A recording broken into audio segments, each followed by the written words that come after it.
السلام علیکم دوستوں، کیسے ہیں آپ سب؟ اللہ تعالیٰ سے دعا ہے کہ اللہ تعالیٰ ہم مسلمانوں پر اپنی رحمتیں نازل فرمائے اس رمضان کے مہینے میں، اور اللہ تعالیٰ ہم سب کو جو ہے توفیق دے کہ ہم روزہ رکھیں اور نماز ٹائم پہ پڑھیں۔ بہت سارے دوست، بہت سارے مسلمان ابھی پریشان ہیں، جو پردیس ہیں خاص کر، وہ آنا چاہتے ہیں سعودی عرب۔ تو سعودی عرب کے لیے فلائٹ بند ہیں، پاکستان کے لیے اور دوسرے بہت سارے ملک ہیں ان کے لیے۔ تو میں بھی الحمدللہ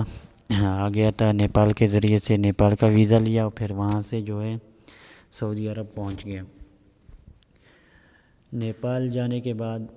یعنی کہ پاکستان سے ہی میں نے وہ ٹکٹ لیا تھا ایئر عربیہ کا نیپال کے لیے، اور پھر نیپال سے سعودیہ کے لیے بھی میں نے ٹکٹ بک کیا ہوا تھا وہ ایئر عربیہ کا۔ سو غلطی ہو گیا تھا، انسان ہے غلطی ہو جاتا ہے۔ تو دوستوں سے یہی گزارش ہے کہ آپ اگر کبھی بھی نیپال جاتے ہیں تو نیپال سے بعد جو ہے سعودی عرب کے لیے اپنے ٹکٹ خریدنا ہے، صرف اور صرف خاص کر پاکستانی جو بھی ہیں وہ صرف اور صرف قطر ایئر لائن کا جو ہے ٹکٹ خریدے اپنے لیے، کیونکہ بہت سارے دوست ہمالیہ ایئر لائن جو نیپال کا ایئر لائن ہے وہ ان کے ٹکٹ لے کے آئے تھے، مگر وہاں پہنچے تب پتہ چلا، ادھر جا کے پوچھا انہوں نے تو ہمالیہ ایئر لائن والوں نے بتایا کہ نہیں، بالکل پاکستانی کوئی بھی ہمالیہ ایئر لائن سے جو ہے وہ سفر نہیں کر سکتا ہے سعودی عرب کے لیے۔ تو میرا جو ٹکٹ تھا ایئر عربیہ کے لیے وہ مجبوراً میں نے وہاں جا کے پوچھا ایئر عربیہ والوں سے، تو انہوں نے کہا بالکل یہ بات صحیح ہے کہ ایئر عربیہ جو ہے وہ یہاں سے نیپال سے تو دبئی تک لے کے جائے گا، مگر آگے نہیں چھوڑیں گے، آگے آپ ایئر عربیہ پر سفر نہیں کر سکیں گے سعودی عرب کے لیے۔ تو مجبوراً مجھے وہ ٹکٹ کینسل کروانا پڑا، اور پھر جا کے میں نے قطر ایئر لائن کا جو ہے وہ ایک ٹکٹ خریدا۔ تو کہنے کا مطلب یہ ہے کہ کوئی بھی دوست اگر وہاں جاتا ہے نیپال، یا کوئی بھی دوست ابھی موجود ہے نیپال میں، تو وہ برائے مہربانی اپنا ٹکٹ کنفرم کر لے کہ کون سے ایئر لائن کا ٹکٹ ہے، خاص کر جو ٹکٹ لینا ہو تو قطر کا ہی لے لیں، کیونکہ جو بھی دوست جو بھی پہچاننے والے وہ ہمارے وہ سب جو ہیں وہ قطر ایئر لائن کے ذریعے ہی سعودی عرب پہنچے ہیں، باقی ایئر لائن کا کوئی کنفرم نہیں ہے کہ لے کے آتے ہیں بھی ہیں یا نہیں۔ تو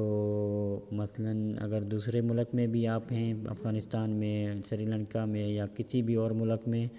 ایئر عربیہ کا تو بالکل نہ لیں، کیونکہ ایئر عربیہ جب بھی آتا ہے تو پہلے دبئی سے، پھر دبئی سے جو ہے وہ سعودی عرب آتا ہے، تو ایئر عربیہ کا بالکل نہ لیں۔ باقی جو بھی آپ ایئر لائن لیتے ہیں ان سے کنفرم کر لیں کہ بھائی میں پاکستانی ہوں یا میں انڈین ہوں، تو مجھے جو ہے وہ آپ لوگ سفر کرنے دیں گے یا نہیں سعودی عرب کے لیے۔ ٹکٹ تو وہ دے رہے ہیں، وہ اپنا پیسہ لے کے ٹکٹ دے رہے ہیں، کوئی مشکل نہیں ہے، ٹکٹ آپ خرید کر سکتے ہیں آن لائن، مگر مسئلہ یہ ہے کہ وہ پھر لے کے نہیں جاتے ہیں آگے۔ تو پلیز جو بھی آخر میں بھی یہی ہے کہ قطر ایئر لائن آپ استعمال کریں، قطر ایئر لائن کا ٹکٹ لے لیں، اور وہ 200 300 500 مہنگا پڑے گا، مشکل نہیں ہے۔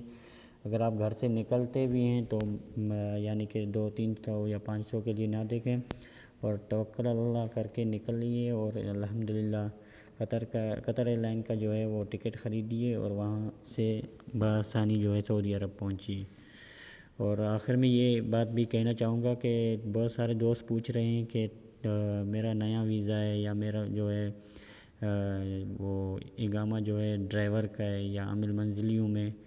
تو میں خود ڈرائیور کے ویزا پہ ہوں، چھٹی پہ آیا ہوا تھا پاکستان۔ نیا ویزے والے کا مجھے ابھی کوئی آئیڈیا نہیں گئی، مگر میں نے نیپال میں 3 4 مصری لوگ دیکھے تھے، ان کے پاس میں نے ان سے پوچھا تھا، انہوں نے کہا ہم پہلی دفعہ جا رہے ہیں سعودی عرب، تو شاید ہی انشاءاللہ وہ داخل ہوئے ہوں گے انشاءاللہ سعودی عرب،